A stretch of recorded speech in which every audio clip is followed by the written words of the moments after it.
자, 우리 느헤미야서 9장 좀 부분 서로 터치가 안 된 부분을 조금만 더 공부하면서 나가도록 하겠습니다.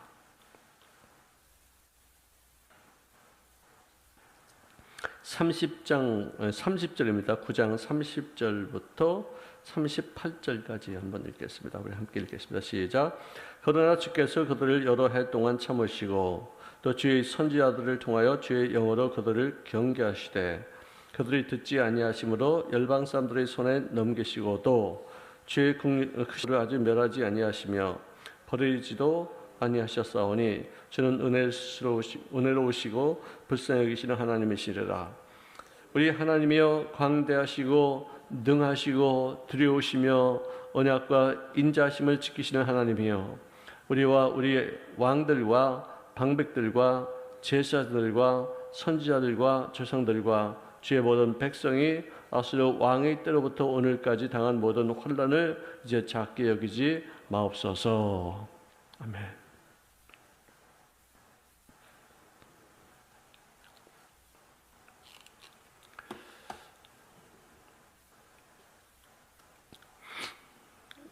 이 성경 말씀을 보면은 한마디로 하나님은 상처를 주시기도 하시고 그것을 싸매기도 하시는 분이시다. 은혜와 역경 또 복과 시련을 동시에 주시는 분이시다. 반복해서 계속해서 주시는 분이시다. 거기에는 자기 중심적인 인간의 DNA가 있기 때문에 하나님도 이런 모습으로 나타나는 것이 아닌가 그런 생각합니다. 제가 이 사사기에 대해서도 말씀드렸지만 복을 받아요. 잘 살죠. 근데 이 복을 받고 나면 사람이 교만해져요. 하나님을 필요로 없다고 생각해요. 그래서 자기 마음대로 살아요. 죄를 지어요. 하나님께서 노하셔서 때리셔요. 때리니까 너무나도 힘들어서 고통스럽고 괴로워서 회개해요. 회개하니까 하나님 또 귀히 여기셔서 그에게 복을 주세요. 복을 받으니까 또 교만해져요. 교만해지니까 또 죄를 지어요. 죄를 지니까 또 맴매해요. 맴매 맞으니까 또 회개해요. 복 받아요. 이게 계속 반복이 돼요. 사사기에서뿐만 아니라 오늘 우리가 살고 있는 21세기에서도 인간의 모습은 크게 달라지지 않았다. 토인비가 한 말 중에서 가장 유명한 말 중에 하나가 인간은 역사를 통해서 아무것도 배울 수 없다는 사실만 배웠다. 다시 말해서 인간은 과거에 잘못된 것을 역사를 통해서 배우고 난 다음에 그것을 반복하지 말아야 되는데 계속해서 또 반복한다는 것이죠. 이건 누구를 막론하고 저를 비롯해서 우리 모두 인간이라면 다 그럴 수밖에 없다. 그 반복하는 그 횟수가 좀 줄어들수록 우리가 정말로 경성에서 깨어 기도하는 사람이라고 이렇게 말할 수 있겠죠. 그래도 또 반복합니다.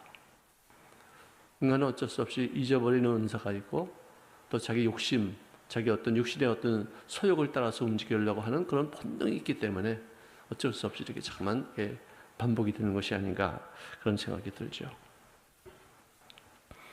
자, 데니스 글렌이라는 사람이 지은 Mother Wise, 현명한 엄마.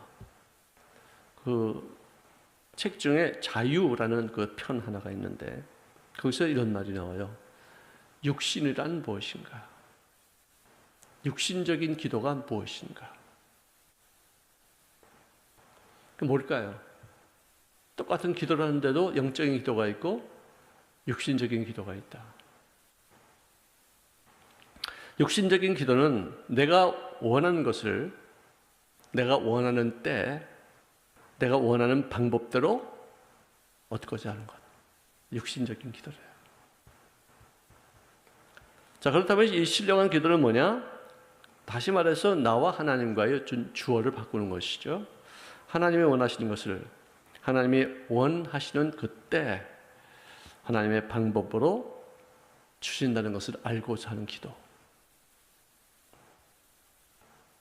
참 쉽지 않죠? 보통은 우리가 하나님의 마음을 변화시켜서 응답받기를 원해서 기도합니다. 하나님 이렇게 해주세요. 저렇게 해주세요. 하나님 이렇게 하면 안 되지 않겠습니까? 하나님의 영광을 좀 가리지 말게 해주셔. 그냥 진짜 하나님을 높이는 것 같지만 결국은 다 자기 소욕을 채우는 것 같아요. 그런 기도를 우리 많이 해요. 하나님 뜻을 돌이키사 우리에게 이렇게 베풀어 주시옵소서.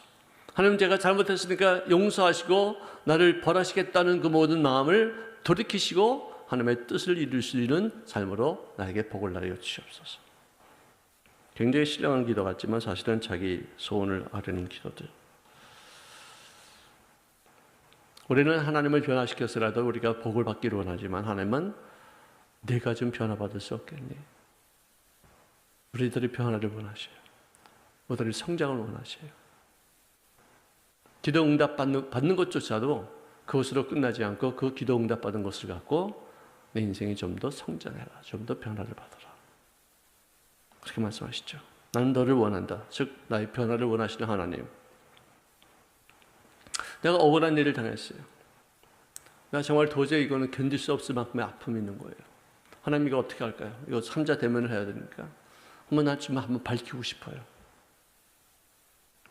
모욕감을 느끼고 억울해서 울면서 막 기도할 때에도 하나님은 말씀하시기를 그래도 네가 잘못했다.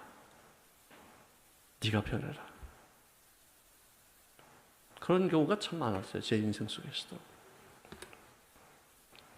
자, 이런 음성을 듣는 것이 진정한 의미에서 신령한 하나님의 사람들이 갖춰지는 마음이라고 생각해요. 나는 변화되지 아니하고 저 상대방이 변화되기를 원합니다. 많이 그러죠. 우리 마누라가 이렇게 됐으면 좋겠습니다. 우리 자식이 이렇게 됐으면 좋겠습니다. 우리 남편이 이렇게 됐으면 좋겠습니다. 우리 목사님이 이렇게 됐으면 좋겠습니다. 성도들, 또 주의 종은 또 우리 성도님들이 이렇게 됐으면 좋겠습니다. 근데 결국은 그게 아니에요. 내가 어떻게 하나님 앞에 변화되느냐. 하나님이 나를 통해서 원하시는 바의 모습이 무엇인가. 그것을 발견하는 것이 기도가 되는 것이 아닌가 생각합니다.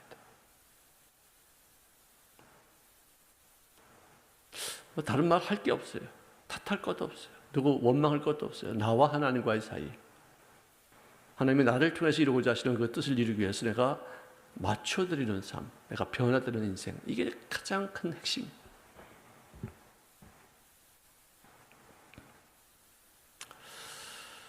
자, 느헤미야서 9장 16절 이하에 보면은 그들과 우리 조상들이 교만하고 목을 굳게 하여 주의 명령을 듣지 아니하고 거역하며 주께서 그들 가운데서 행하신 기사를 기억하지 아니하고 목을 굳게 하여 패역하여 스스로 한 우두머리를 세우고 종되었던 땅으로 돌아오고자 하였나이다. 자, 이 내용은 무슨 말이냐? 모세가 시내산에 들어간 그 사이에 이스라엘 백성들이 산 밑에서 엄청나게 행음을 하고 우상 숭배하고 더럽고 추잡한 일들을 했어요. 그래서 하나님 앞에 진노를 받았어요. 그래가지고 결국은 거기서 엄청나게 많은 시련이 있다가 가나안 땅까지 겨우 가게 됐는데 그 앞에서 또 12명의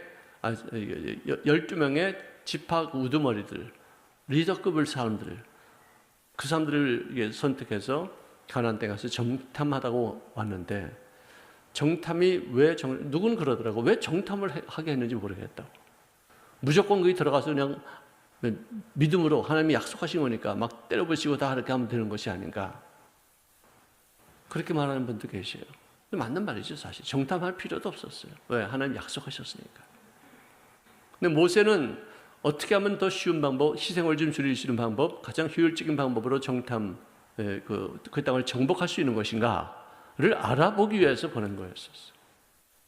근데 그들은 어떻게 하면 이들을 정복할 수 있는 것인가, 그 길을 찾는 것이 아니라, 와, 우리 여기 가면 다 죽겠구나.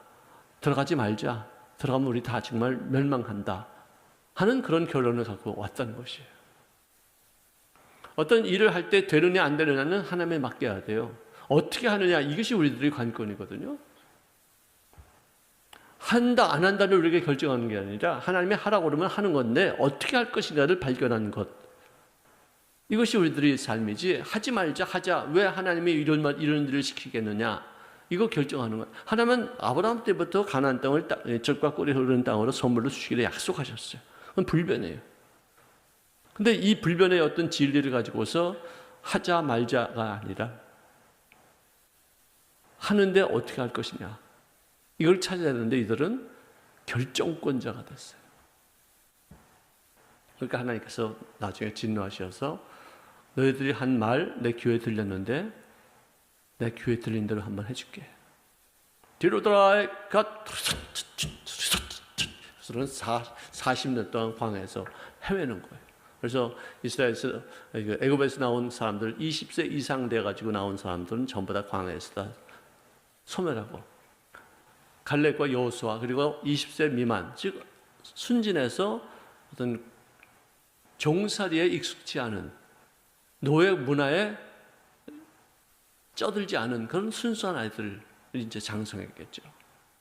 그래서 그 사람들을 데리고서, 그래서 그 후에 또 태어난 광야에서 훈련받은 사람들을 가나안 땅을 정복하게 되지 않습니까? 자, 한 우두머리를 세우고 종되었던 땅으로 돌아가고자 하였나이다. 이건 뭐냐? 반역이죠. 반역이죠. 하나님이 출애굽까지 시켰는데 가나안 땅을 눈앞에 두고서 돌아가고자 하는 것은 이건 반역이죠. 제가 항상 이 대목을 보면은 생각나는 것이 있는데, 옛날에 6.25가 났을 때 너무 이 병력이 좀 부족하니까 젊은이들을 갖다 막 뽑아다가 그들에게 총검술을 가르쳐주고 총 쏘는 거 몇 방 이렇게 총 분해하는 거 가르쳐준 다음에 전장에 투입시켰어요. 돌고 앞으로! 총이 막 날아가죠. 명령이 떨어졌으니까 앞으로 가야 되는 거 알아요. 근데 총알이 날아오고 전우들이 막 쓰러져 죽고 막 다치고 하니까 자기도 모르는 새에 고무신 거꾸로 신고서 뒤로 도망가는 거예요. 훈련이 안 돼 있어요. 총 쏘는 거나 뭐 분해하는 거나 알 수 있어도 돌격 앞으로의 그 말의 의미가 뭔지 몰라요. 그래서 헌병들이 이렇게 권총을 빼고서 여기 있다가 거꾸로 돌아오는 놈들 다 쏴 죽였대, 이렇게. 얼마나 무서운 거예요, 전쟁이. 사람들이 살고자 하는 것도 살고자 하는 것이었지만 훈련이 안 돼 있어서 본능적으로 돌아오는 거예요. 그러니까 앞으로 가다 죽고 뒤로 돌아오다 죽고 한 죽었대요. 무슨 훈련을 받아야 되느냐?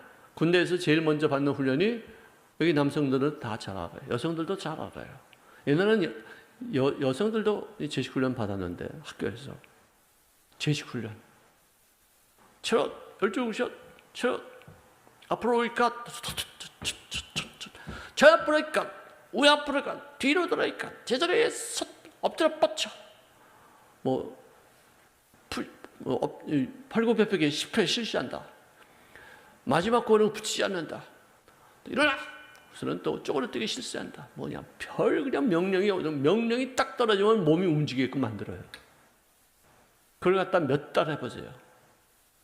말 딱 떨어지면은, 안 떨어지면, 안 움직이면 막 후드러 패고 난리가 나네요. 기합주고 그러니까. 몸이 움직이게 돼 있어요. 그래서, 나 지금 여기 가면은 죽는 거 뻔히 알고도 돌고 앞으로 그러면 그게 훈련이 돼가지고 그냥 가. 맞아 죽어도 가요. 무섭잖아요. 40년 동안 구름기둥, 불기둥이 앞으로 오니까 제자리에 서, 여기서 일주일, 여기서 1년, 어떨 때는 3개월, 어떨 때는 그 다음날 움직이는 대로, 명령이 있는 대로, 불기둥, 구름기둥, 강원도 땅만큼 조금 이렇게 그렇게 넓지 않은 그 땅을 좌양 앞으로 가, 우양 앞으로 가, 뒤로 돌아가, 엎드려 뻗쳐, 뒤로 찌찌, 이거 그냥 명령에 탁탁 움직이는 그런 모습이 됐었기 때문에 성경에 나오는 하나님의 가장 잔혹한 모습으로 보여지는 것이 바로 여호수아예요. 이스라엘 백성들이 군대 출신도 아닌데 그렇게 잔혹하게 사람을 죽이고 그 가나안 땅에 있는 7 족속을 진멸시키고 어린애까지 다 죽이는 어떤 잔혹한 모습이 나와요. 왜? 명령에 순종하는 모습으로 바뀌어졌기 때문에 죽여 그러면 그냥 다 찔러 죽였어. 다 애까지 다 죽였어. 사람이 이렇게 되는 거예요. 훈련이 이렇게 무서운 거예요. 여러분들, 우리 교회에서는 어떤 하나님이 주시는 어떤 목표를 세워주시면은 모두가 다 힘을 앞에서 적게 많고 간에 상관없어요. 열심히 하는 거예요. 하자 말자 이게 아니에요. 다 하되 내 능력과 내 헌신하는 것만큼 이렇게 그렇듯 분량해서 하는 것이지 하자마자를 이렇게 말하는 게 아니에요. 왜? 하나님께서 우리에게 명령하신 거니까. 다 성경에 나와 있는 말씀이니까. 우리 당대에서만 우리가 예수 믿는 것이 아니라 우리 후손들에게도 우리 믿음을 계승하자. 그거 실패하니까 바벨론에 포로를 끌려가서 70년 동안 또다시 고통받지 않아요. 이런 역사적인 전례가 있으니까 우리 이것을 우리가 답습하지 말자. 지금도 우리 젊은이들이 바벨론을 끌려가지 않았지만 음란의 바벨론, 거짓의 바벨론, 방탕의 바벨론, 동성애의 바벨론, 별 바벨론에 다 끌려가서 지금도 포로 생활하고 있잖아요. 자유케 할 수 있는 그 능력이 우리에게는 주어졌지만 우리 아이들에게는 지금 현재까지는 참 너무나도 갈 길이 묘연해요. 그들을 자유케 하는데 우리가 쓰임받아야 되겠다. 그럼 여기서는 선택의 여지가 없어요. 해야 돼요.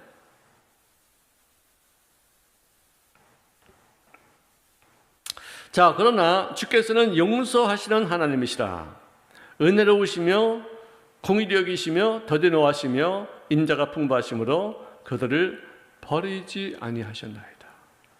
하나님이 택하신 백성은 절대로 버리지 않으신다는 거예요.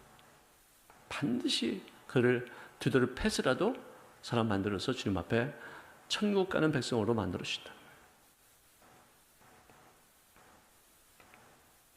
제가 전도사 때 어떤 권사님이 오셔서 목사님, 저 자기 아내를 막 두드려 패는 남편이 있는데 신방 갑시다.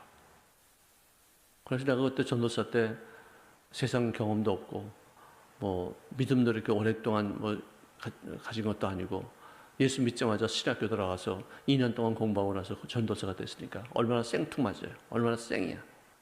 아무 경험도 없었어요. 그래가지고 내가 얼마나 자기 마누라를 팰 정도면 얼마나 정말 나쁜 남편인가 싶어가지고 그냥 그 집에 가는 동안에 그냥 그냥 방언하면서 그냥 물러갈지어다 귀신이 따라갈지어다 그래서 그냥 탈탈 떨면서 이제 그 집에 갔어요.